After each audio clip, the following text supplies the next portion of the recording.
Hey YouTube, welcome back to the BladesIIB shop for another project video. Today we're finally going to make some chips with this Tormach 1100MX. But first we're going to go through the process of setting up tool offsets. I did not purchase the digital probe, so we're going to use the manual tool setter from Tormach. And I didn't really like their instructions with using the piece of paper as a shim, so I think I have another way that's going to work to get a little bit more repeatability. I actually went through the steps the other day and I was having troubles with the automatic tool changer. My air pressure sensor didn't seem to work, so Tormach sent me a new air pressure sensor, so we're going to go through, and actually that'll work out well for us today because I already set the tool offset for about 5 tools. And we will go through and we will check those 5 tools and see what kind of repeatability we get with this method. And then also I'm going to run through and set the tool offset for a whole bunch of other tools. Probably just show about 5 or 10 of those or so on video, and then I'm going to run through and knock out the rest of those. And today we're going to knock out the first project and make some chips in here. So my plan is, I've got some aluminum, so my plan is to make a plate, and I'm going to put my BladesIIB Machining Welding Services logo on there. I thought that would be a good starter project, so face it off, and then we're just going to go do some quick cutting around there on the piece of aluminum and mill that out. So that's going to be my first starter project. First, let's turn these cameras around and let's get in here for some tool offsets. Don't forget to hit that subscribe and like button. For those of you already subscribed to the channel, hey, sure appreciate it. We're getting near that magic number of 1,000 subscribers. So if you haven't had a chance yet, go ahead, hit that subscribe button. But all right, let's turn this around and we're going to take a look at the steps for setting tool offset. All right, so I've got 2 cameras going here so you can see what's going on with the machine as we're setting the tools, as well as you can see what's going on with the Path Pilot interface. First off, as you can see here is we'll take a look, and I have several tools already created and loaded here in the Path Pilot interface, and it's really nice. You can actually copy and paste this line of information as you create different tools. So in the case of all of my end mills, most of them are all 2-flute, TIALN coded. So I was able to take this line of code, copy and paste that on all these other places, and just go in and change the diameter. You can also see that in addition to the decimal equivalent, I put in the fraction. That way when I'm looking at it, don't accidentally get 7/64 and 9/64 mixed up in a moment where I'm not doing math in my head very well. The other nice thing is this is connected to Dropbox, so I'm able to take this file, and if I go over here to the file page, I can just export that as a CSV file into Dropbox, and then I can open that on my computer upstairs, and I'll be able to use all this information to very quickly and easily, well, hopefully quickly and easily, create my matching tool library in Fusion 360, so that when I'm up there, in CAM, I'll know all the tools that I have available down here, and they're already numbered. Everything should match up and work out. So that's what I plan to do in that regard. But first off, let's go in here and talk about setting tool offsets. I already did this the other day. I set up a few tool offsets. So again, this should give us a good chance to check the repeatability on that and see how close we come to the same number. First thing we're going to do for setting the tool offset is they give you this gauge block to go with it. There is a ground surface back here, and in their steps they have you using a piece of paper to check the distance with your spindle face onto another surface. Use a piece of paper to do that. To me, especially once we get coolant, oil, and everything in here, that just seemed a little messy for repeatability using a piece of paper. So I wanted to come up with another method to do that. So I'm going to use a ball bearing on that surface instead. And instead of measuring the height of this with a micrometer, I'm actually just going to use a ball bearing to push on this and get it all the same. So you'll see what that looks like here in a minute. Step 1 is still the same. You have to put your gauge block on there, push down on this, and set that to 0. So I already have that done. We have that set to 0, so I can take that off. I'm going to stick this onto my surface. I've got a magnet on it that sticks on there pretty well. And now to set that to 0, I'm going to go in here and I'm going to use this ball bearing. So I've checked this with 2 different micrometers, and I get 1 inch and 4/10,000ths of an inch. Definitely less than halfway between 0 and 1. So is it 3/10, 4/10? Splitting hairs at that point. I come up with 4/10 is what I'm going to use. So right now on my interface, I need to let it know that I have tool 0 in there. So we need to make sure we have tool 0. And actually, I think I had a different tool in there a moment ago. So I'm going to go ahead and I'm going to 0 out tool 0 right there. So that way, I had this once before, but we're going to go ahead and reset this again. We're trying to check the repeatability. So now that I have that down, let's zoom in on our dial. Now clearance back a little bit. We need to. That should be pretty close to the center of it there. So I'm going to put my bearing in there. Actually, I think I want that to be a little more that way.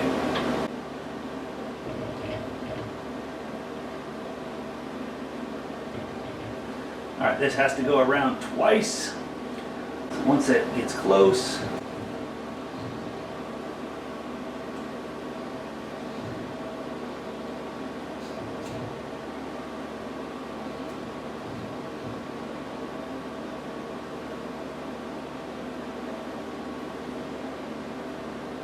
and since it's on a bearing, we're in there, should be good. So that is where I have that zeroed. So that's where I'm going to come in here. I'm going to punch in 1.0004 for the diameter of that bearing. So I've got 1.0004. So now if I were to move that all the way down until it was touching the plate, that would theoretically be 0 on there. Now we're going to go page up. Now I already had a couple of tools done. So I already had tools 1 through 5. I already had those complete. So let's compare and let's see what kind of repeatability that we ended up with on there. So let's go grab tool 1.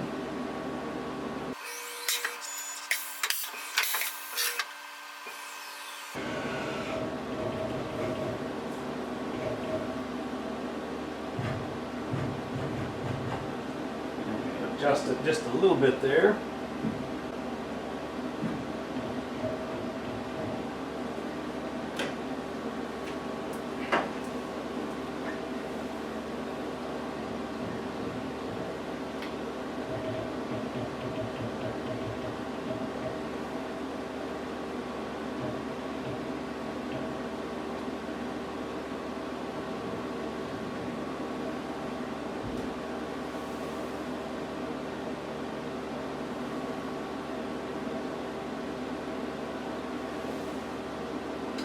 And that is right on 0 on that dial. And you can see that we're still on 0 right here.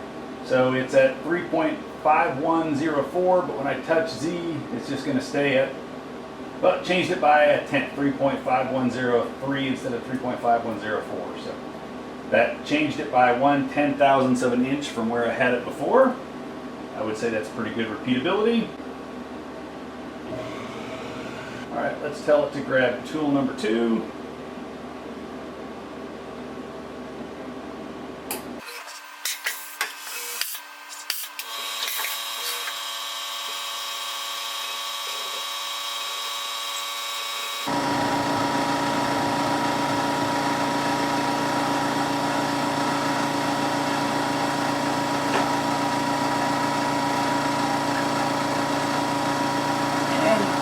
Again, we're back on 0 on this dial, and we're back on 0 on here.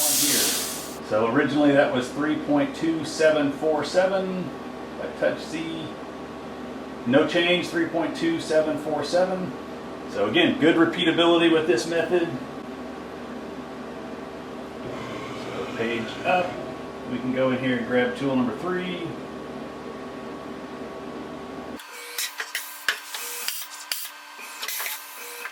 And repeat the process.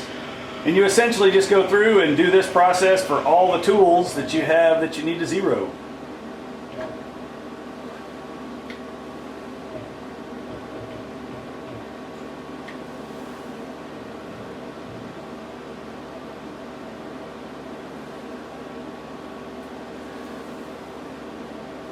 Alright, well, this one looks like we're at 10,000ths of an inch difference. So originally 3.1394, and actually it was a 10th difference, but still ended up reading the same, so it must have been somewhere in between or just some backlash.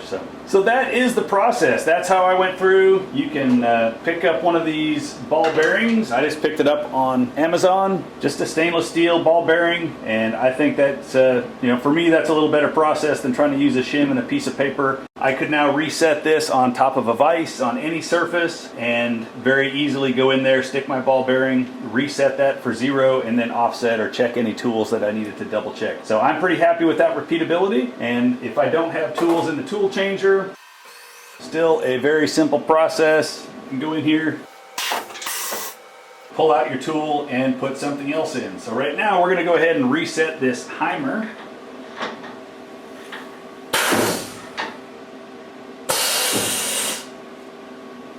So I did already dial this in completely. So I already dialed in that Heimer gauge a little bit ago, but we're gonna go through, and now instead of using the dial face, since that may, that's gonna not push in on that Heimer, the reason we set this with our bar is because now I can use the back edge, and that is what I can use to push on that Heimer and get that set as well. All right, so I didn't store tool number 3, I actually just changed it out, so we're gonna tell it that I've now got tool number 99 in there. Okay, so I did not store tool number 3, so we jumped up to tool number 99. That's where I set my probe.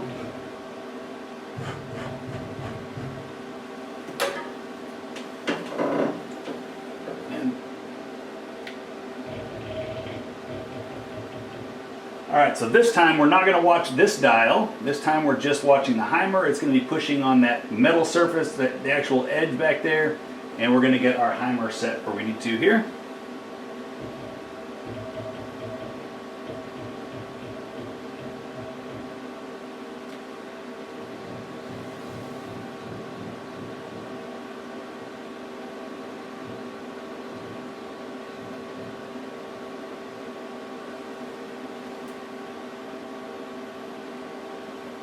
Alright, so last time I set up my Heimer, it was at 4.7698, and I think you can see we're going to be pretty close, 4.7698 again. So that's where my Heimer is set up on there for that offset.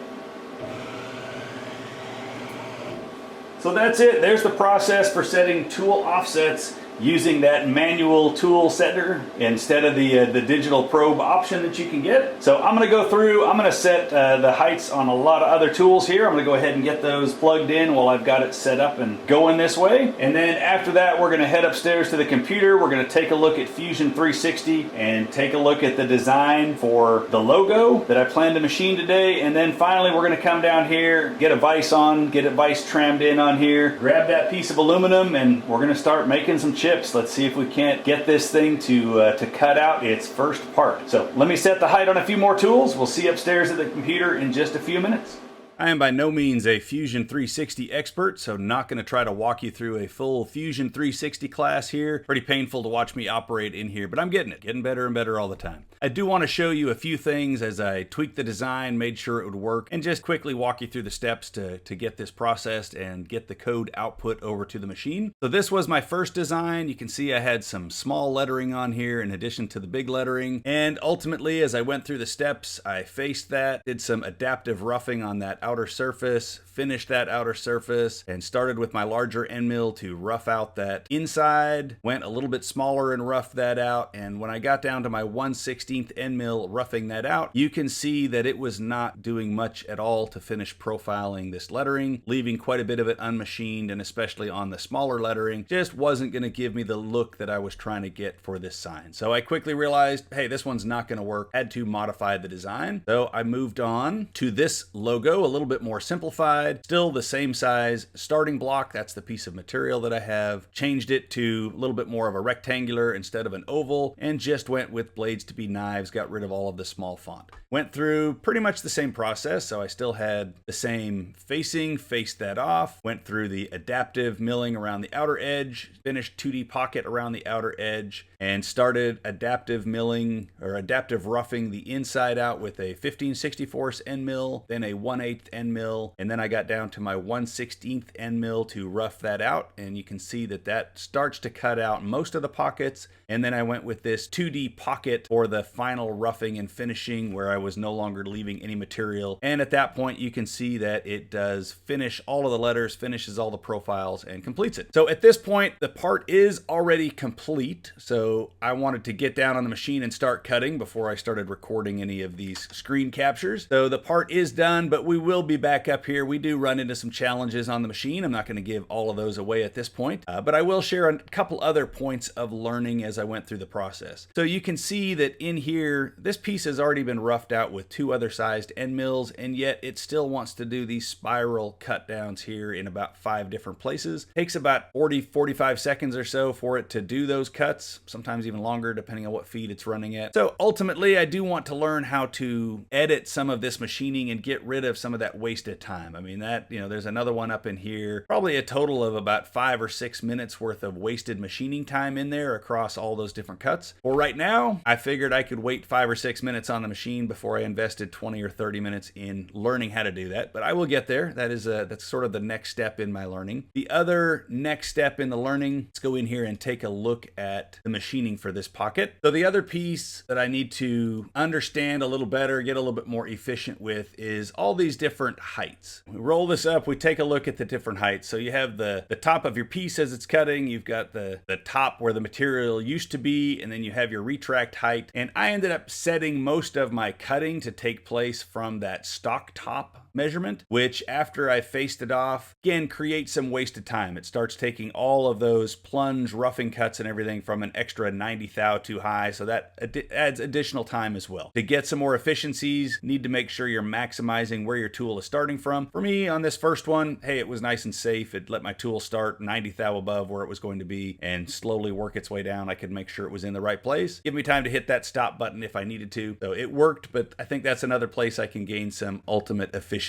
The last thing we'll show you, let's cancel out of this, is on this 2D contour profile. This is where I went and I put my 10 thou bevel on all these edges and all around the letters. I started with trying to do a 2D chamfer profile, and I went through, I thought I set all the parameters correctly. When I finished up with that, I ended up with empty tool paths and it would never cut. I did a quick Google search. Sounds like that's a common problem. A lot of people struggle with that. So apparently myself and a lot of other people don't understand how to use that parameter, but I did read that using a 2D contour works just fine. So went through and you're just selecting that very bottom edge of your bevel. Zoom in. You want to make sure you're selecting the bottom of that bevel, not the top. And that was enough. And it went through and it profiled around all the letters, profiled around everything. So that worked very nicely on the machine. So ultimately, after all of that is done, then you go to export your code. So the first time I had left it clicked on here and I went up to my post process. Of course, when I sent that out, it only sent out the post process for this last step, but that was actually good learning. That comes in handy later. So I did send that. I opened that up in the PathPilot hub online and I ran that in the simulator, realized I didn't have enough code. So then I figured out if you come up here and you click on the whole setup and you go to either post process up here, or you can right click for post process, then go over here.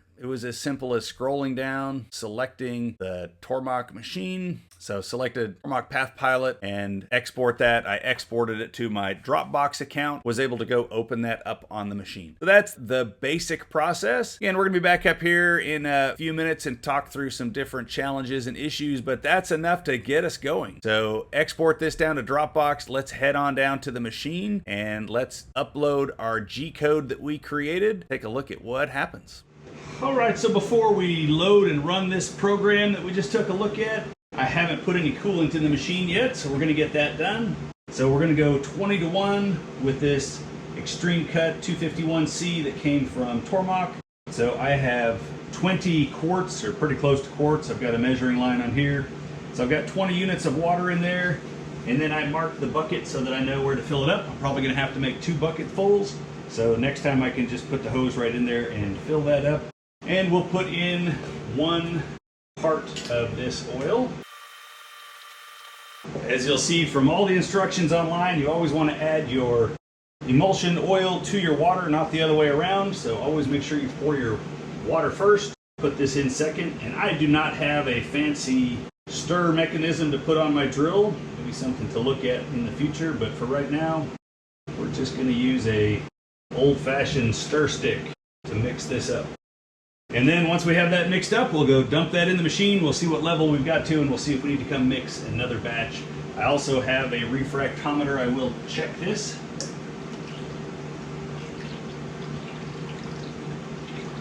And see what our concentration looks like. So again, I'm going for 20-to-1 or 5% is what that comes out to.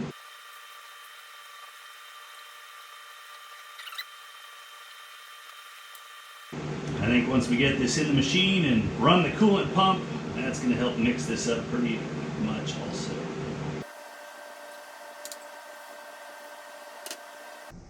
Looks nice and white.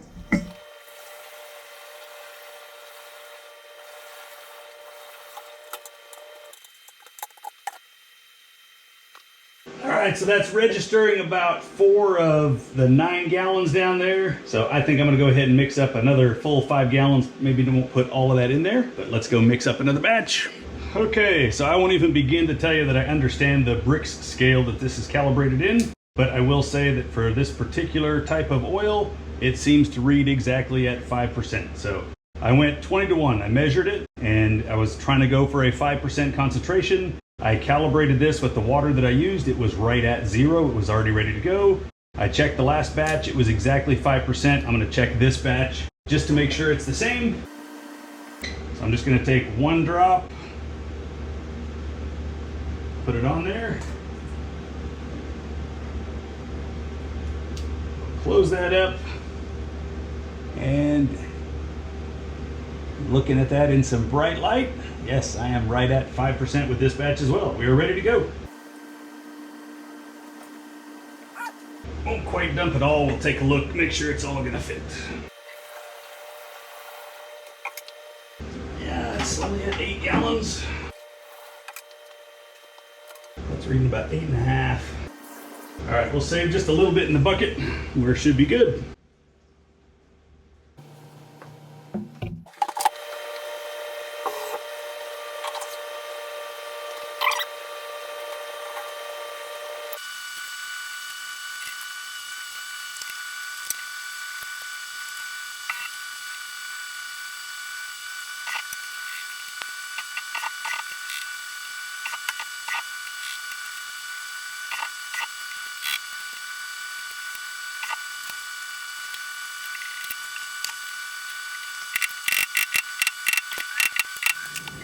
Okay, we've got our piece loaded. Let's go find our program, and let's also check what tools we've got in there.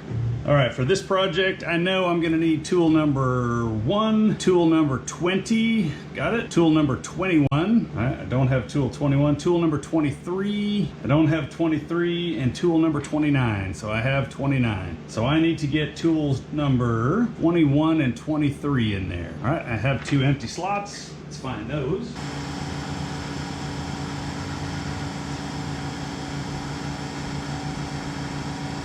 Okay, so I need to store that current tool. That was number 23 I just put in there.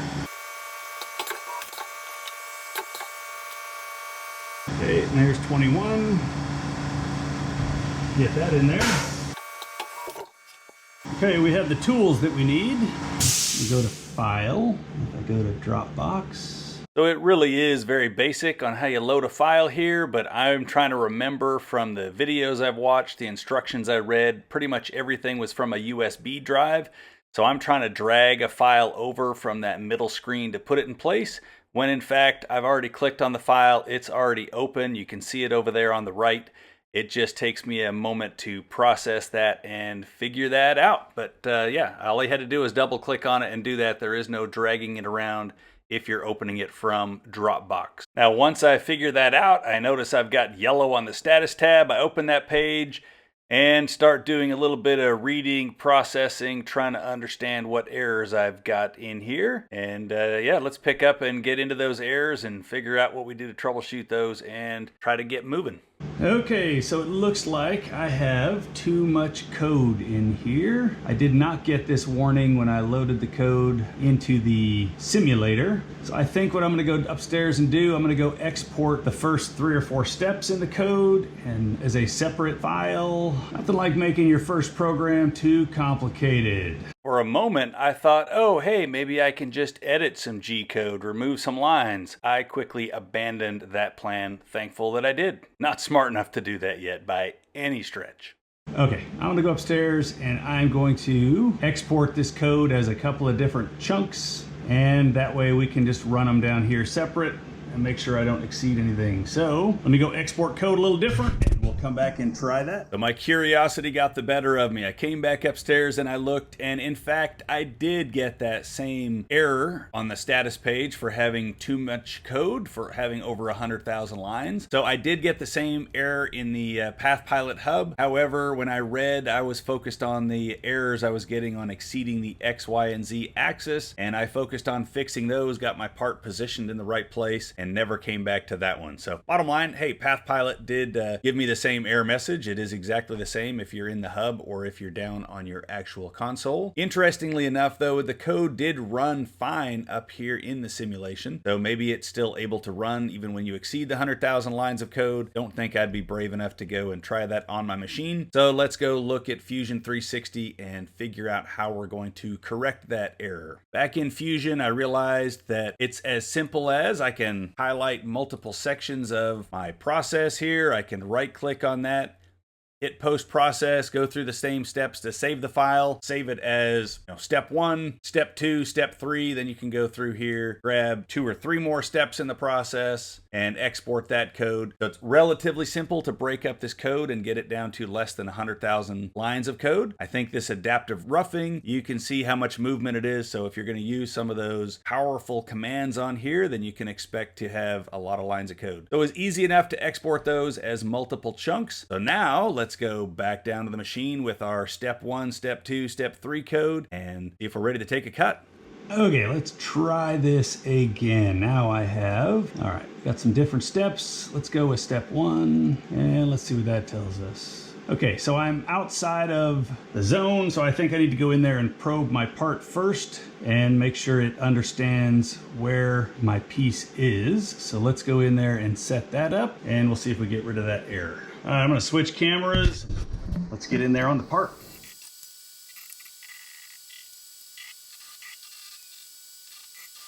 Now I know this isn't a flat surface, but I marked where I measured and we're just gonna get rid of some of the roughing. And obviously if I needed to get to a precision height, I would have to have a little better starting surface. But for what we're doing, this is gonna work great. Okay, so that got rid of my error code. It likes the position of it now. So I only have G code in there now for our first operation. So let me set that to tool 0. Put this away. All right, here we go. First chips. See how my programming is doing. So this should go in there. It should grab that facing mill. It should turn on coolant. It should come down. It should take 3 passes. I probably, as I mentioned when we went through it, I probably have it set up ultra conservative, but I can speed up the RPM a little bit here if I need to. I can also hit the stop button if I need to. I am going to test the coolant really quick. We've never turned the coolant on.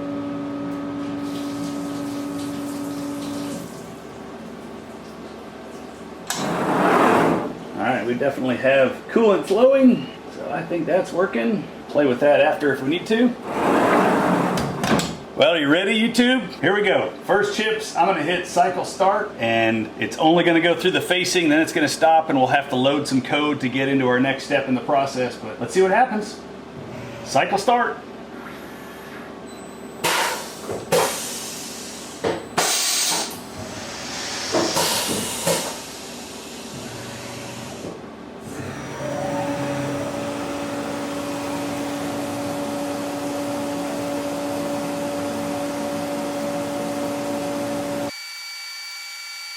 Okay, well, it thinks it's cutting and it didn't start near the end of my piece. So either my XYZ coordinates, well, either way, I mean, it's still too high. So something is not working. So it is running exactly that 1.0450 above on Z instead of Z being 0. So why is that off? And yeah, it's blowing past the coordinates even on the picture up here on the screen. Let's see, exceeded negative south limit, or yeah, so it went over and it hit a limit. You set main, okay. So clearly my programming is not up to par. Coolant's working, but I definitely have an issue in where it thinks the part is located. Something in my programming somewhere, it's not finding the edge of the piece, which that's kind of scary. Thankfully it found the piece too high and didn't crash into it. I count myself super lucky on this one. Great learning. I won't bore y'all with my 30 minutes of troubleshooting. Let's sort of jump right into it. I troubleshoot. I reprobe my part a couple of times. I recheck the tool offsets. I put different tools in and I move those tools to 0, 0, 0 on XYZ, and they all line up on the corner of my part. So my probing, my tool offsets all match. And finally, I look over at the screen and I start to zero in on the problem. But I tell you what, it's just gave me great respect for this machine and great respect for the process. It is so easy to make mistakes.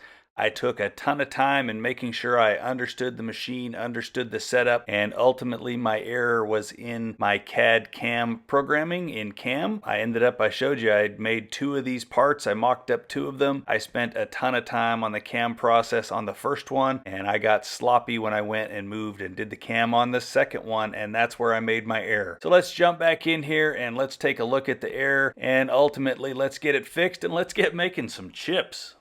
Alright, well maybe this is telling me something. I mean, this is putting my XYZ coordinates in the middle of the part instead of on the edge of the part. So it's not sure what is going on, but it's reloaded the next step in the process here. And again, when I ran the simulation, I didn't have this. So it is trying to run cutting and everything else, even though this is my... So that shows us what the error is. Hey, to be fair, when I was in the Path Pilot hub, it doesn't ask me to probe the part. Maybe there is a way to do that, but I wasn't sure how to do it. So it just went by the XY coordinates that I gave it. When I run the simulation in Fusion, it goes by where the XYZ coordinates are. So let's go ahead, let's jump back on the computer. Let's take a look in Fusion 360. I'll show you what I did for the mistake, hopefully prevent somebody else from doing it again, and then we're going to come down here and we're going to get this thing cutting properly.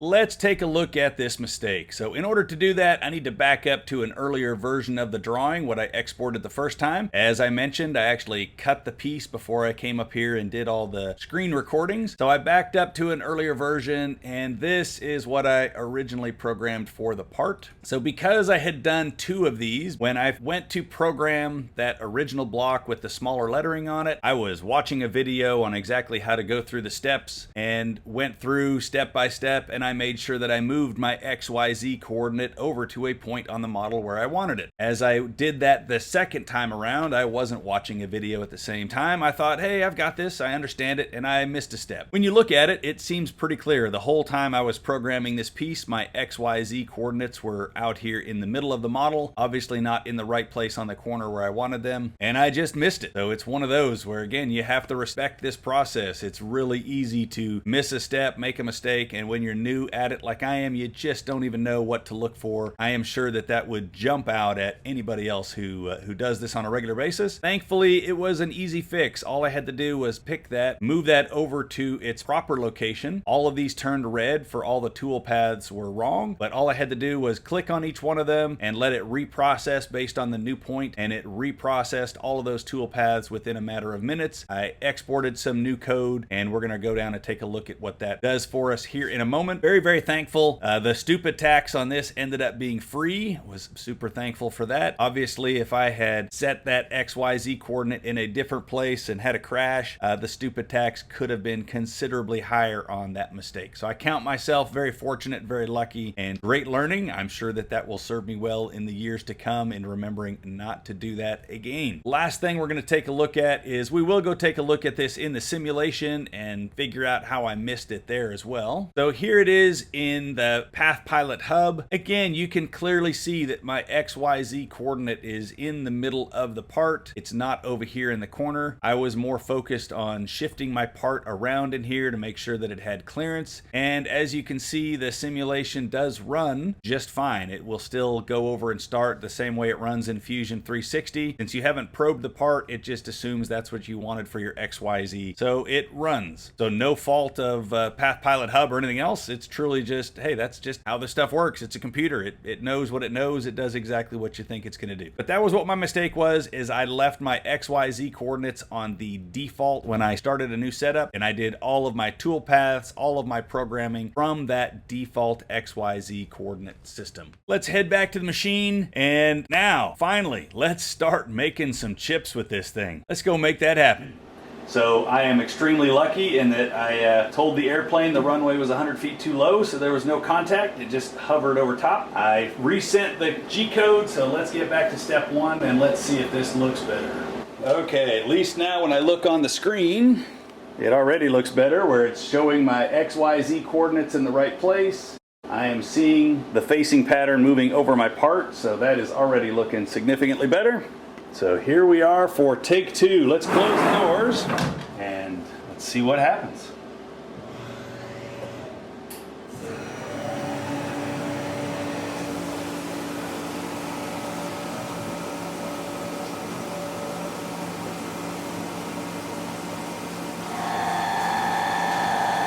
Well, we're making 30 thou light contact. I think I can turn my feed rate up a little bit. I was pretty conservative with my speeds and feeds, so we'll ramp them up a little bit here on this one.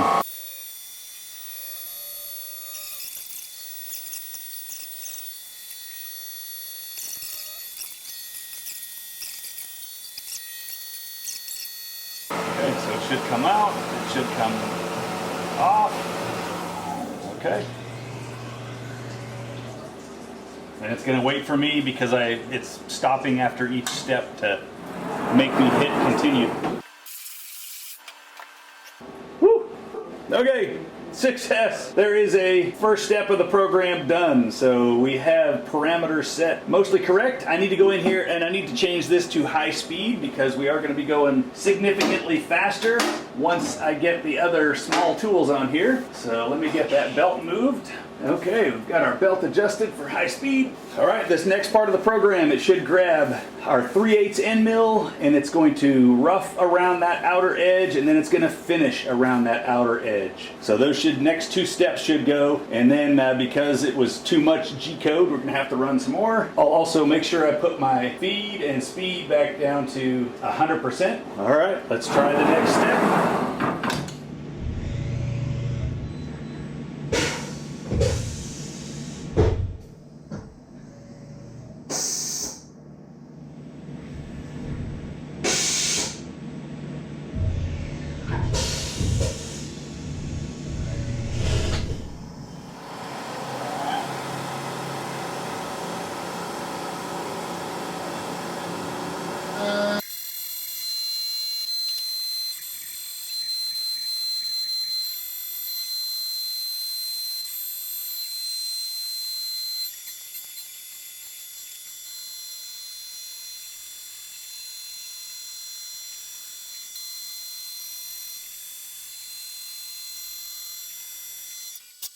So that wrapped up everything we had G-code for step one. I'm going to upload our next batch of G-code. We're going to grab that 15/64 end mill and we are going to start roughing out the inside and around the letters on this piece and keep this project moving along.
Okay, so I had a cutter break.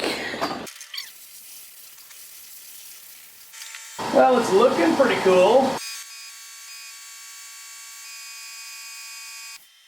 Alright, so it was trying to clean up the S there. Well, we made pretty good headway with that 1/16 end mill doing all of the rest of that work, but it finally powered out on us there. So let me see if I can get that piece out of there, and we'll change our end mill. We'll do a quick tool reset height and try again. Well, there's some good news. It came out clean, so we'll be able to put the new one back down in there. So hopefully it was just getting dull after all that work, and it won't mind picking up where it left off there. Not too bad for heat.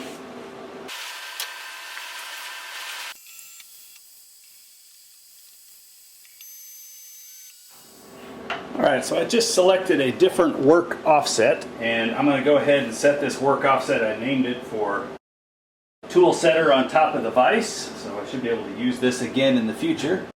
So now let's get this set up on here. Okay, I'm going to punch in 1.00.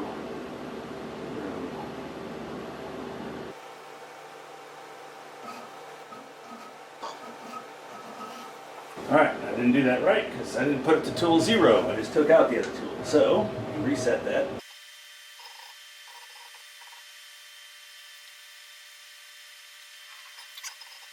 Alright, tool 0, that reads top of there.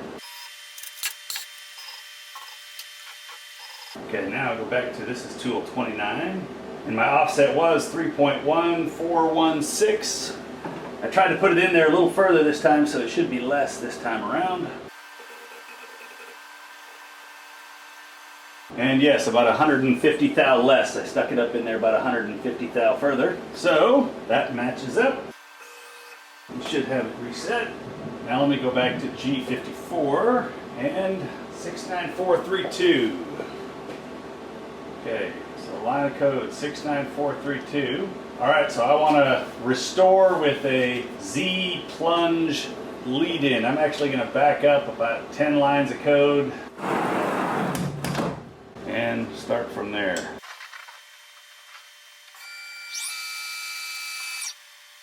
That doesn't seem to be in the right place.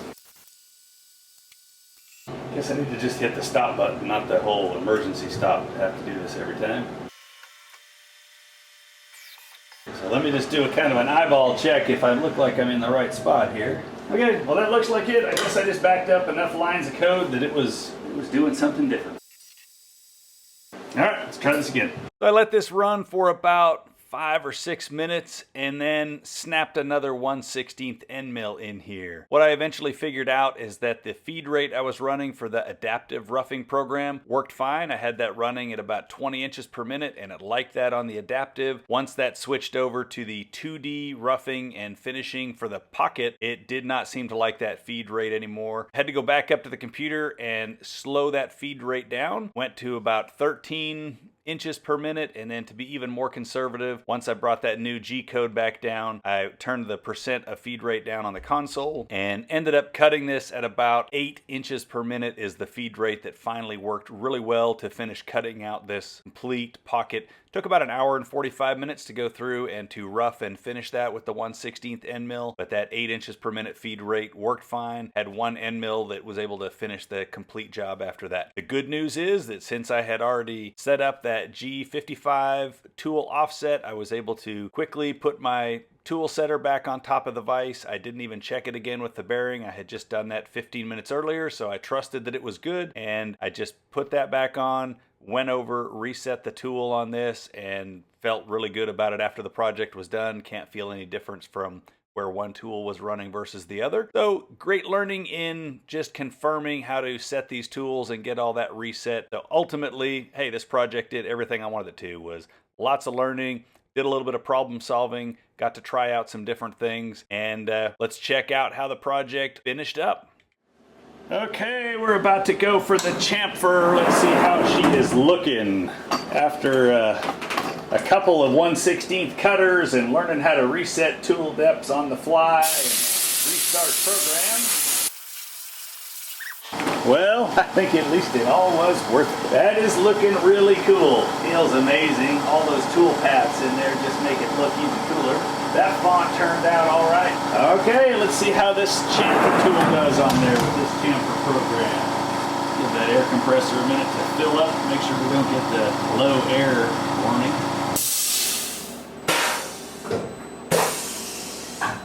Alright, we just had a tool crash. I'm not sure what that was about. Thought it got a tool out and it didn't. Don't know. Alright, let's try that again.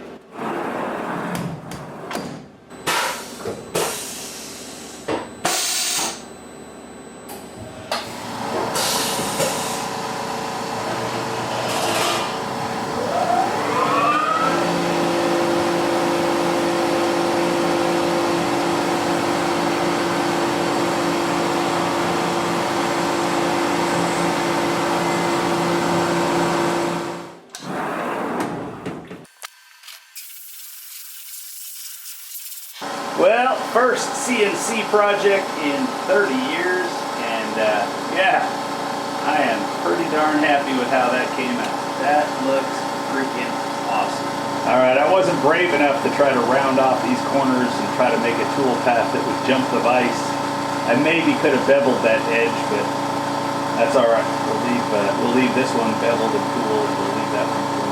Well, heck of a lot of learning today as we got this first project done. We broke some tools. We learned how to use multiple work offsets in order to be able to leave that work offset, be able to set up our tool indicator so that we could have a separate work offset to reset a tool after we broke one. Played with the recipe a little bit as we turned the feeds down to quit breaking tools, since we broke a couple of them. And ultimately, we got this thing completed successfully. We mixed up some coolant, and yes, we now have a BladesIIB logo that I can be proud of. And we got to recycle an old heatsink, so just a darn good project all around today. Really happy with how that came out, and just happy with how the machine ran. You missed it on the video because it was down below, but I did have a tool crash on that last tool change. So I guess it thought it had pulled a tool out already when it never came over to pull a tool out, and then I tried to park the new one in there. But that's alright. By that point, we already knew how to restart code in the middle, so was able to pull the tool out, get it restarted, and get everything taken care of and get that going. So there it is. Well, YouTube, as always, thanks for joining me here in the BladesIIB shop on another fun project. At least it was for me. Ton of fun learning how to operate this Tormach 1100MX. And we now have a new shop sign to hang up in here. So, very cool project. Again, just a whole roller coaster of emotions, as I'm sure it's supposed to be as you learn anything this new and complicated. It was, hey, we programmed it, it's good. It was, oh, it didn't cut where we're supposed to, that's not good. Oh, hey, it's cutting, and that's great. And oh, we're breaking cutters and not sure if we can finish. And then ultimately we got it done. So thanks for joining me on that journey through those emotions, and we got to it. Did I need to make something this complicated for my very first project? I'm sure I could have just sent some code and faced something off, cut a keyway or two, or cut a slot or two. But hey, I wanted to try to end up with something in the shop that was useful. And really the project did build as we went. It started out with just a simple facing operation, got more and more complex as we got into it. Did I need letters that were 200 thou deep? Of course not, but I did want to test this machine, test my ability to get in there and write a recipe, understand what my cutters could handle. So ultimately for me, I did get everything I wanted to out of this project, and I think it was well worth the time invested in doing it. For you, if you want to start out with something simpler and just send little bits of code and do some very simple operations, by all means, that's a great way to test a machine and get started as well. Don't have to follow what I did, but I do appreciate you joining me for this learning journey, and I hope you'll come back and join me for the future as we start to get into some knife parts. For those of you already subscribed to the channel, thank you for continuing to watch these videos. If you haven't had a chance to subscribe yet, go ahead, hit the subscribe button, leave a comment, leave a like on these videos. Always looking for new ideas. And until next time, I hope you're out in your own shop working on some projects of your own, making some chips of your own, and I look forward to seeing you soon. Take care.